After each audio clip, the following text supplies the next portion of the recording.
Inaprubahan ng National Price Coordinating Council ang resolusyon para sa deklarasyon ng Food Security Emergency for Rice.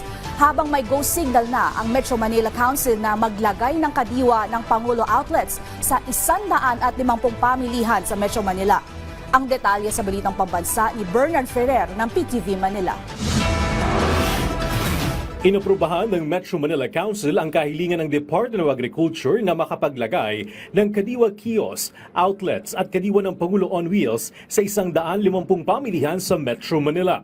Layunin nitong maabot ang mas maraming Pilipino ng mas murang produkto tulad ng sariwang mga gulay, 29 pesos kada kilo na bigas at ang Rice for All program. Malaking bagay po talaga na ang ating mga mamamayan ay magkaroon ng access sa murang bigas dahil yun talaga ang hinahanap po ng tao ngayon. Hintay na po namin yung pinaka-guidelines po from the Department of Agriculture para maging tama po ang implementation namin on the ground. Sa ngayon may 20 kadiwa store pa lamang sa Metro Manila. Inanunsyo rin ng DA ang pagbebenta ng National Food Authority ng 36 pesos na bigas sa Metro Manila LGU sa susunod na buwan. Target pa itong maipababa sa 33 pesos pagsapit ng Marso. Tiniyak ng DA ang katatagan ng supply ng mas murang bigas. As of the moment, the NFA has 300,000 tons of stock that we will be releasing. Tapos, para ma-free up yung mga warehouses ng NFA because harvest season na eh.